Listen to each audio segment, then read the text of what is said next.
It is a grey and wet Sunday in Leeds. The date is September 27th, 1936.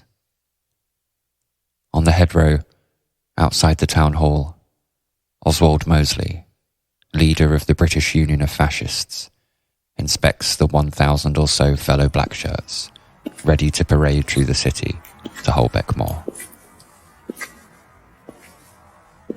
Wearing the BUF's famous black military uniform, including thigh-high leather boots, Mosley beamed with pride as he inspected an all-female section of the parade.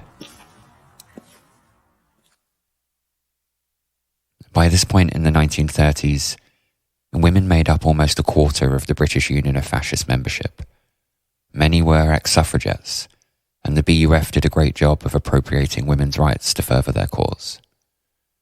At the time, the BUF was one of the few organisations promoting any kind of economic equality for women, not because they were feminists, but because Mosley, like Hitler, had realised the potential of tapping into fanaticism, that style could conquer substance.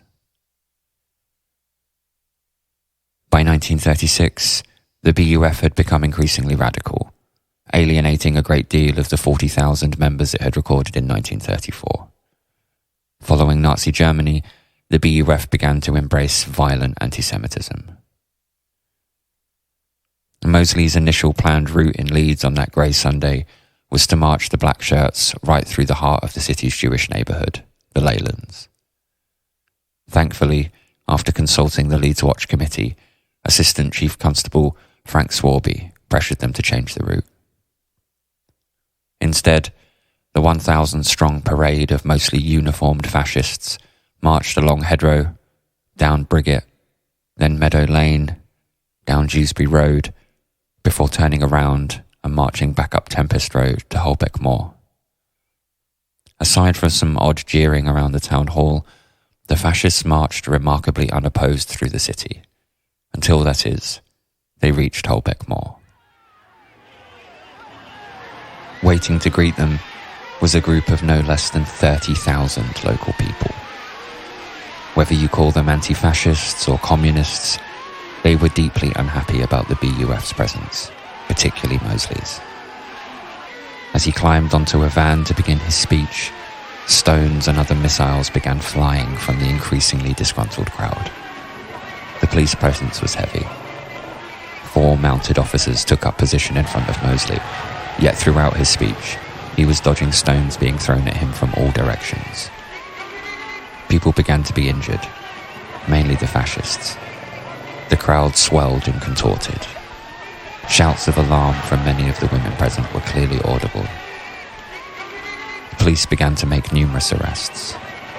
Sir Oswald continued his speech, stating that they were not to be deterred by a small minority of socialist hooligans.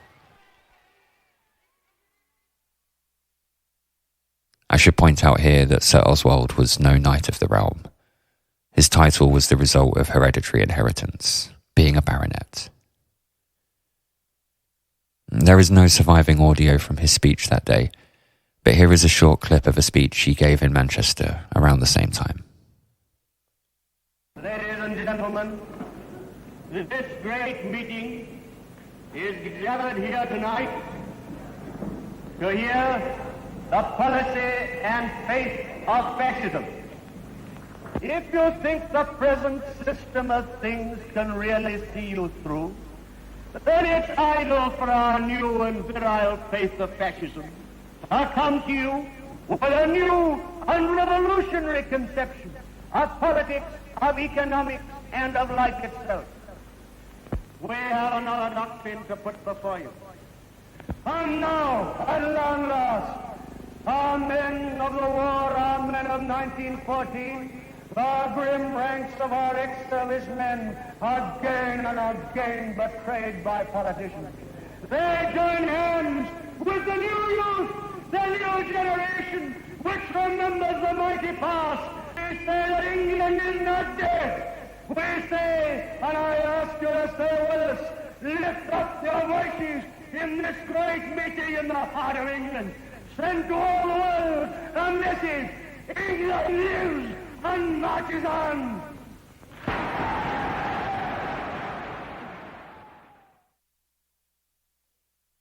on Holbeck Moor, the speech over, the black shirts began the march back to their quarters in Burley Street. Police struggled to clear a path for them, and there were repeated rushes from the 30,000-strong opposition crowd. Mosley was struck in the temple by a large stone, leaving a freely bleeding wound. As well as a temporary casualty centre at St Matthew's School, a further 12 people were taken to the infirmary for further treatment. The fascists gone, the crowd quickly dispersed from the moor. In the following days, 3 men appeared in Leeds courts charged with disorderly conduct and assault, all anti-fascist protesters. The magistrate came down heavily on what he saw was an inappropriate response by some protesters. "If you were annoyed," he said, "your remedy was not to throw stones. It is not the custom in this country to throw stones at people with whose opinions you disagree, and in this city it is not going to be tolerated at all." The apparent one-sidedness of the violence certainly gave Mosley an element of control over the narrative in the press in the following weeks. However, the sheer number, which came freely and seemingly unorganised in their opposition to the fascists, sent a clear message across the country. Just a week later, on the 4th of October, in London's East End, Oswald and the Black Shirts march was this time met with opposition said to number 100,000 strong in the Battle of Cable Street. This rapid escalation in violent responses to the BUF, coupled with the government's growing suspicion over the movement and its links to Nazi Germany, prompted the Public Order Act of 1936, which banned the wearing of political uniforms in any public place or meeting and required police consent for political marches to go ahead. The Act also prohibited organising, training or equipping an association of persons for the purpose of enabling them to be employed in usurping the functions of the police or of the armed forces or the Crown, or for the use or display of physical force in promoting any political object. Like Hitler had the SS, Mosley had the Fascist Defence Force, a paramilitary section of the BUF that also acted as his personal bodyguards. The Public Order Act was arguably the decisive blow to the rise of fascism in Britain at that time. The first person actually convicted of breaching the Act was in Leeds in 1937, a day after it came into force. William Wood, 25, of Leeds, was caught on Briggate, selling various fascist newspapers, dressed in a black peaked cap bearing BUF insignia, a black shirt and tie and black motorcycle jacket. The magistrate found Wood guilty, but this being a test case, he was fined the nominal penalty of 40 shillings and allowed 14 days to pay. On the 23rd of May 1940, the BUF was banned outright by the government, and Mosley, along with 740 fascists, including his wife Diana, 1/6 of the infamous Mitford sisters, were detained for much of the rest of the war. The Mitford family are a fascinating reflection of the wider country's division at the time, but presented in an aristocratic country house microcosm. To quote Times journalist Ben McIntyre, Diana the fascist, Jessica the communist, Unity the Hitler lover, Nancy the novelist, Deborah the duchess, and Pamela the unobtrusive poultry connoisseur. For fascism to succeed in Britain, it needed to consume the working classes. The 30,000-strong group on Holbeck Moor on that Sunday afternoon in Leeds proved that wasn't happening as quickly as it was in Germany.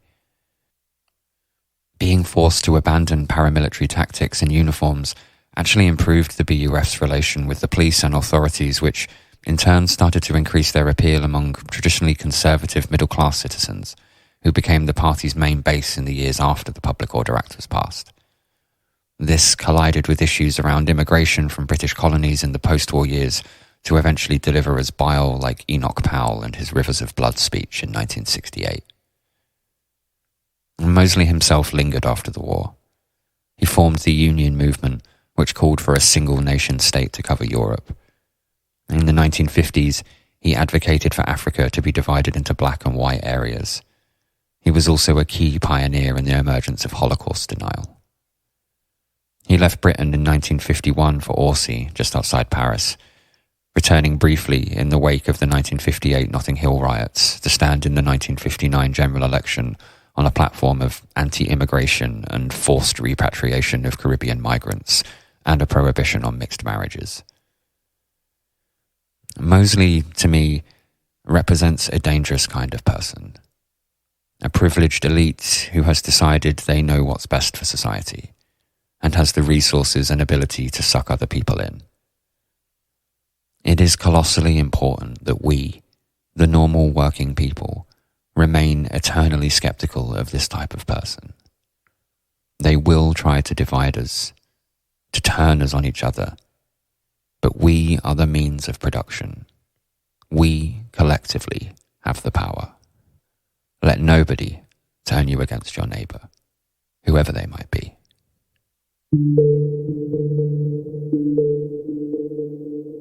Thank you so much for listening to this episode of Leeds Echoes. If you enjoyed it, let me know. In the meantime, stay safe, take care, and beware men in silly uniforms.